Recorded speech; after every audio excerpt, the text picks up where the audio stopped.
बिस्मिल्लाहिर्रहमानिर्रहीम। अस्सलाम वालेकुम dear students, I hope you all are fine. Chemistry of grade 10 में से हमने chemical equilibrium first chapter start किया हुआ था, जिसका पहले कुछ टॉपिक्स हमने पिछली वीडियोस में मैंने आपके सामने एक्सप्लेन किए और आज हम उसमें से लॉ ऑफ मास एक्शन को स्टडी करने लगे हैं। This is very very important topic. आपके पेपर के अंदर जो है लॉन्ग जो क्वेश्चन का जो सेक्शन है उसमें भी इम्पोर्टेंट है और शॉर्ट में भी इम्पोर्टेंट है, तो इसको आपने आज ज़रा ध्यान से सुनना है और पॉइंटर को, रेड कलर के पॉइंटर को जो स्क्रीन पे है उसको फॉलो करते जाना है, ताकि आपको ये जो स्टेटमेंट और हिस्ट्री, इंट्रोडक्शन और डेरिवेशन वगैरह जो भी है वो बहुत अच्छे तरीके से समझ आए। अच्छा जी, मेन हेडिंग हमारे पास है law of mass action and derivation of the expression for the equilibrium constants. यानी पहले लॉ को डिफाइन करेंगे, फिर इसी लॉ को मैथमेटिकल वे में डिराइव करेंगे एक सपोज इक्वेशन लेके। ठीक है, लॉ ऑफ मास एक्शन। अच्छा, इससे रिलेटेड एक बात आपको बताऊं, क्योंकि हम ये चैप्टर रिवर्सिबल रिएक्शन बेस की पे ऊपर पढ़ रहे हैं, तो लॉ ऑफ मास एक्शन भी रिवर्सिबल रिएक्शन से ही रिलेट करता है। ठीक है, इसमें हम रिवर्सिबल रिएक्शन को ही उसी से ही आगे जो भी डेरिवेशन करनी है वो करेंगे। सबसे पहले इंट्रोडक्शन है, जो कि हिस्ट्री भी है। Chemist usually express the composition of an equilibrium mixture. यानी इक्विलिब्रियम मिक्सचर पिछले टॉपिक में, पिछली वीडियो में आप देख चुके हैं। इक्विलिब्रियम मिक्सचर क्या है? यानी द पॉइंट और the mixture which contains reactant and product both. यानी ऐसा पॉइंट या इक्विलिब्रियम ऐसी स्टेट जहां पर आपके पास रिएक्टेंट भी मौजूद है और प्रोडक्ट भी मौजूद है, तो उस जगह इस मिक्सचर को हम इक्विलिब्रियम मिक्सचर कहते हैं। ठीक है जी। केमिस्ट क्या करते हैं? Generally express the composition of an equilibrium mixture in terms of numerical value. यानी जो भी हमारे पास रिएक्शन की आते हैं, हमारे पास रिएक्टेंट और प्रोडक्ट, उनकी कंसंट्रेशन है, उसको मैथमेटिकल फॉर्म में न्यूमेरिकल वैल्यू में रिप्रेजेंट करते हैं। These values relate the amount of product to reactant at equilibrium. यानी कितनी प्रोडक्ट है, कितने रिएक्टेंट है इक्विलिब्रियम के ऊपर।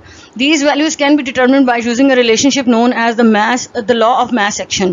यानी इक्विलिब्रियम पे रिएक्टेंट की कंसंट्रेशन क्या है, प्रोडक्ट की कंसंट्रेशन क्या है, यानी इक्विलिब्रियम मिक्सचर की कंसंट्रेशन, उसमें रिएक्टेंट प्रोडक्ट की अमाउंट कितनी है, इसको मैथमेटिकल वे में रिप्रेजेंट करने का जो एक रिलेशनशिप है उसको हम कहते हैं कि ये लॉ ऑफ मास एक्शन है। Two chemist C.M. Guldberg and P. Waage, इन दोनों साइंटिस्ट ने 1864 के अंदर इस लॉ को प्रपोज किया था। ठीक है, तो अभी हम इसकी स्टेटमेंट देखते हैं। स्टेटमेंट के अंदर अगर आप इसको देखेंगे तो इसके दो पार्ट हैं जी। ठीक है, statement is divided into two part. First half क्या है इसका? It state that the rate at which a substance react is directly proportional to its active mass. इससे पहले कि मैं इसको स्टेटमेंट को फर्दर एक्सप्लेन करूं, इसमें जो टर्म यूज हुई है एक्टिव मास, पहले मैं आपको वो बता दूं। एक्टिव मास का मतलब होता है कंसंट्रेशन। ठीक है, और इन सिंपल वर्ड्स कंसंट्रेशन का मतलब होता है अमाउंट। कंसंट्रेशन किसकी? रिएक्टेंट और प्रोडक्ट की कंसंट्रेशन। तो अभी इस कंसंट्रेशन के वर्ड को जहन में रखते हुए इसी स्टेटमेंट को हम दोबारा देखेंगे। It state that the rate at which a substance, ये लॉ क्या स्टेट करता है, ये क्या बताता है कि substance reacts is directly proportional to, यानी जो भी सब्सटेंस है, चाहे वो रिएक्टेंट है या रिएक्टेंट रिएक्ट करके प्रोडक्ट बना रहा है या प्रोडक्ट ब्रेक होकर दोबारा से रिएक्टेंट बना रही है, वो किस चीज़ के प्रोपोर्शनल है, वो किसके डायरेक्टली प्रोपोर्शनल है? वो है कंसंट्रेशन, उसी चीज़ की कंसंट्रेशन। यानी रिएक्टेंट की कंसंट्रेशन ज़्यादा है तो वो तेज़ी से रिएक्ट करके प्रोडक्ट बनाएगा, और अगर प्रोडक्ट है तो वो उसकी कंसंट्रेशन से वो कैसे ब्रेक हो रही है, कितनी ब्रेक हो रही है, किस चीज़ पर डिपेंड करता है? उस कंसंट्रेशन पर डिपेंड करता है। यानी रिएक्टेंट का रिएक्ट करना किस पे डिपेंड कर रहा है? कंसंट्रेशन पे, और प्रोडक्ट का ब्रेक होना भी किस पे डिपेंड कर रहा है? कंसंट्रेशन के ऊपर। ये तो हो गया first part. The rate at which the reaction proceeds, यानी रिएक्शन कितना आगे बढ़ता है वो किस चीज़ पे डिपेंड करता है? वो डिपेंड करता है हमारे पास जो प्रोडक्ट की कंसंट्रेशन है। यानी रिएक्टेंट जब रिएक्ट करके प्रोडक्ट बना चुके हैं, उसके बाद प्रोडक्ट की जो जितनी ज़्यादा कंसंट्रेशन होगी उतना हमारा रिएक्शन फॉरवर्ड डायरेक्शन में प्रोसीड करेगा। ठीक है, तो जो रिएक्शन हमारा जो रेट ऑफ रिएक्शन है वो किस पे डिपेंड कर रहे हैं? वो रिएक्टेंट पे डिपेंड कर, रिएक्टेंट के कंसंट्रेशन पे डिपेंड कर रहे हैं। और जो फॉरवर्ड रिएक्शन, फॉरवर्ड डायरेक्शन में रिएक्शन मूव कर रहा है, वो कितना प्रोसीड करेगा वो भी डिपेंड करता है कंसंट्रेशन के ऊपर। और वो किसकी कंसंट्रेशन पे डिपेंड करता है? प्रोडक्ट, रिएक्टेंट की जो प्रोडक्ट है उसकी कंसंट्रेशन पे डिपेंड करता है। ठीक है, तो इसमें इस स्टेटमेंट के टू पार्ट्स हैं जिसको आपने अच्छे तरीके से समझना है और फिर आपने इसको याद करना है।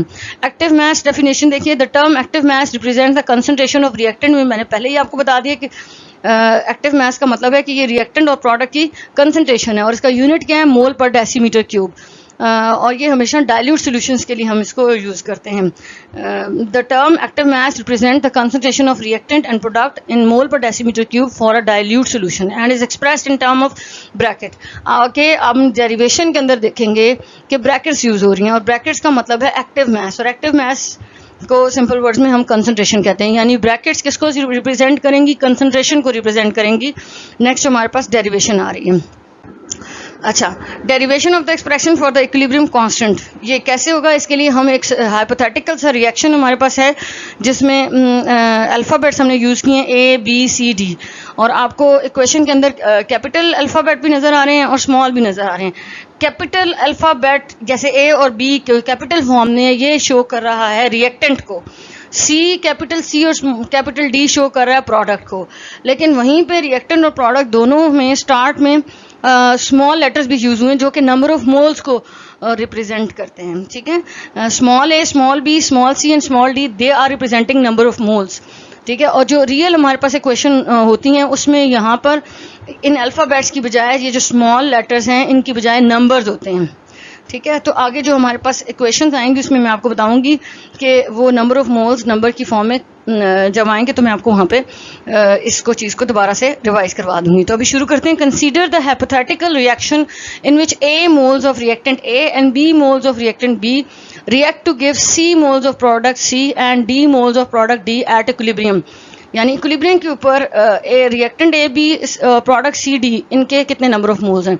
According to law of mass action हम क्या करेंगे जी, जो हमारे पास डेफिनेशन है उसकी बेस पे हम इस इक्वेशन को कैसे लिखेंगे। रेट ऑफ फॉरवर्ड रिएक्शन क्या है हमारे पास, ए और बी की जो कंसंट्रेशन है उसमें यही कहा कि जो रिएक्टेंट रिएक्ट करेंगे तो उनका रिएक्शन किस, उनका रेट ऑफ रिएक्शन, उनकी स्पीड ऑफ रिएक्शन किस पे डिपेंड करेगी, जितनी कंसंट्रेशन होगी।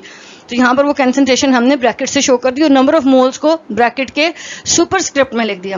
उसके बाद ये जो प्रोपोर्शनैलिटी का साइन है उसको इक्वालिटी में चेंज किया। तो जब भी हम प्रोपोर्शनैलिटी को चेंज करते हैं इक्वालिटी में तो हम कांस्टेंट वैल्यू यूज़ करते हैं, और यहाँ पर हमने फॉरवर्ड रिएक्शन के लिए कांस्टेंट के एफ यूज़ कर लिया। रेट ऑफ रिवर्स रिएक्शन है हमारे पास, उसमें भी प्रोपोर्शनैलिटी यूज हुई है जो कि लेटर ऑन हम के आर में चेंज कर देंगे। ठीक है, और अगेन यहाँ पर रेट ऑफ रिवर्स रिएक्शन किस पे डिपेंड करता है, प्रोडक्ट की कंसंट्रेशन पे। हमने डेफिनेशन के दो पार्ट पढ़े थे। फर्स्ट में हमने देखा था कि रेट ऑफ रिएक्शन किस सेट के डायरेक्टली प्रोपोर्शनल है, वो डायरेक्टली प्रोपोर्शनल है रिएक्टेंट की कंसंट्रेशन के। और जो रिएक्शन प्रोसीड होता है, प्रोसीड होने का मतलब यही है कि प्रोडक्ट ब्रेक होकर दोबारा से रिएक्टेंट बनाती है। ये किस पे डिपेंड करता है, ये रिएक्टेंट की प्रोडक्ट की कंसंट्रेशन के ऊपर डिपेंड करता है। अच्छा, अब यहाँ पर ये जो के एफ और के आर हैं ये कांस्टेंट्स हैं। ठीक है, where K F and K R the rate constant for forward and the reverse reaction respectively.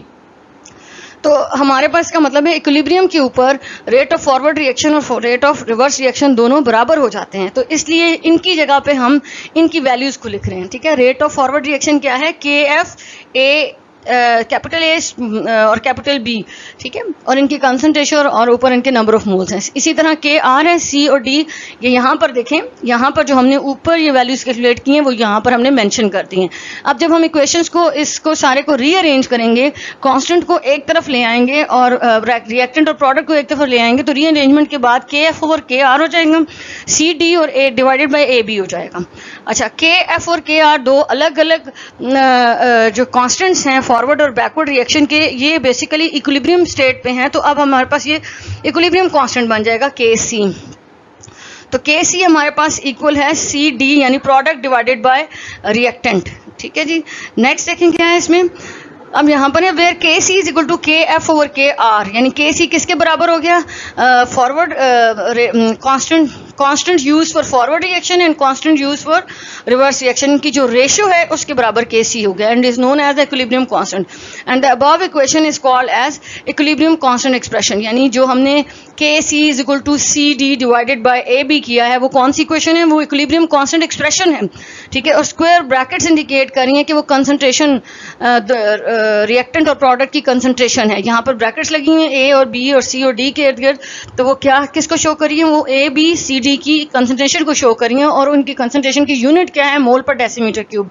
दस the equilibrium constant expression for any reaction can be written from its balance equation. कोई भी balance equation हम अगर हमारे पास है और वो reversible reaction है, डायरेक्ट रिएक्शन कंप्लीट रिएक्शन की के ऊपर law of mass action apply नहीं होता, law of mass action reversible reaction के ऊपर अप्लाई होता है। तो जब भी हमने केसी एक्सप्रेशन लिखना होगा वो हम रिवर्सेबल रिएक्शन के लिए लिखेंगे। The concentration of product is taken in the numerator. Product हमेशा ऊपर आएगा और उस वैल्यू को हम कहेंगे कि ये न्यूमरेटर है, और कंसंट्रेशन ऑफ रिएक्टेंट क्या है, वो डिनोमिनेटर्स हैं, यानी वो नीचे आएगी वैल्यू रेशो में। In K c the subscript c denotes molar concentration. K में यहाँ पे ऊपर देखिए के और सी है, सी for it shows the concentration of substances at equilibrium। ठीक है जी, Kc यानी इक्विलिब्रियम कांस्टेंट एक्सप्रेशन, ये किस वक्त है कंसंट्रेशन रिएक्टेंट और प्रोडक्ट की इक्विलिब्रियम के ऊपर। ठीक है, तो अब नेक्स्ट देखिए Kc की डेफिनेशन देखते हैं। इक्विलिब्रियम कांस्टेंट क्या है, Kc है। द इक्विलिब्रियम कांस्टेंट, इसकी डेफिनेशन हम खुद भी बना सकते हैं अगर हम इसको देखें। जो हमारे पास एक्सप्रेशन था Kc is equal to C D over A B. The equilibrium constant is defined as the ratio of the product of the concentration of product। यानी C और D क्या है, C और D की प्रोडक्ट, जो वो दोनों प्रोडक्ट्स हैं और आपस में उसके अंदर एक्सप्रेशन के अंदर डिवाइड हो रहे हैं, मल्टीप्लाई हो रहे हैं। तो जब मल्टीप्लाई होते हैं तो उसके लिए वर्ड प्रोडक्ट का यूज होता है। तो इक्विलिब्रियम कांस्टेंट क्या है, रेशियो है product of the concentration of product and the product of the concentration of reactant, यानी और C D divided by A B है। ऊपर जो प्रोडक्ट आ रहा है वो प्रोडक्ट्स का आ रहा है और नीचे जो प्रोडक्ट आ रहा है वो रिएक्टेंट का आ रहा है। तो बेसिकली प्रोडक्ट की जो कंसंट्रेशन है, product concentration of product divided by concentration of reactant, और ये रेशियो की फॉर्म में है और that ratio is equal to Kc। Factor कौन कौन से, फैक्टर्स ऑफ इक्विलिब्रियम कांस्टेंट कौन कौन से हैं। Kc is independent of the initial concentration. Concentration और स्पेशली इनिशियल जो स्टार्टिंग कंसंट्रेशन है उसके ऊपर वो डिपेंड नहीं करता, बल्कि वो टेम्परेचर के ऊपर डिपेंड करता है। ठीक है जी, तो लास्ट में अभी हम इसको एक समरी की फॉर्म में देख लेते हैं। Number of moles of product, ये जो कैपिटल स्मॉल डी है वो नंबर ऑफ मोल्स को रिप्रेजेंट करेगा। ठीक है, और कंसंट्रेशन उसको करेगी। यहाँ बाय मिस्टेक यहाँ पे नंबर ऑफ मोल्स के साथ कैपिटल डी लिखा हुआ है, ये स्मॉल डी यहाँ पर जो है वो आएगा। ठीक है, अच्छा उसके बाद नेक्स्ट देखिएगा, कंसंट्रेशन ऑफ ए है और उसके ऊपर साथ में कंसंट्रेशन, यानी ब्रैकेट्स के अंदर जो वैल्यूज़ हैं वो रिएक्टेंट और प्रोडक्ट की कंसंट्रेशन है और वो कैपिटल में लिखी हुई हैं, और जो सुपरस्क्रिप्ट में वैल्यूज़ लिखी हुई हैं वो नंबर ऑफ मोल्स को शो करती हैं, स्मॉल ए बी सी। ठीक है जी, तो ये सारे को उसी चीज़ को एक्सप्लेन किया हुआ है। उसके बाद है concentration of which species are taken in numerator. Product को हम न्यूमरेटर में लेते हैं, यानी सी डी न्यूमरेटर है। ठीक है, इस क्वेश्चन के आंसर में आप क्या लिखोगे, concentration of which species are taken in numerator in the Kc expression. Kc expression concentration of product will be taken in the numerator. Next question क्या है, where are the coefficients of balance chemical equation shown Kc expression. तो coefficients कहाँ show करते हैं, ये small C D और A B, ये जो स्मॉल लेटर्स हैं जो कि नंबर ऑफ मोल्स को रिप्रेजेंट करते हैं, वो इक्वेशन में कोफिशिएंट के तौर पे हम उनको कोफिशिएंट्स कहते हैं। यानी small A, small B, small सी और स्मॉल डी जो ब्रैकेट्स के ऊपर है, ये क्या है, ये कोफिशिएंट्स हैं। ठीक है, इनके लिए सुपरस्क्रिप्ट का भी वर्ड यूज होता है और कोफिशिएंट्स का भी यूज होता है। तो इक्वेशन के अंदर आपने जो डेरिवेशन है उसको लिख के प्रैक्टिस करना है, साथ साथ में सुनना है, देखना है, और एक अपने पास नोट पैड रखना है, उसके ऊपर इसको लिख के प्रैक्टिस करना है।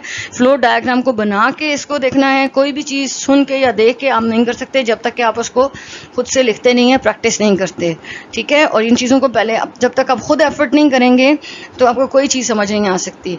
तो काइंडली आप इन चीज़ों को सुनें, देखें और फिर इनकी प्रैक्टिस करें, लिखें बार बार, ताकि आपको ये खुद से आप इसको रिप्रोड्यूस कर सकें। थैंक यू, अल्लाह हाफ़िज़।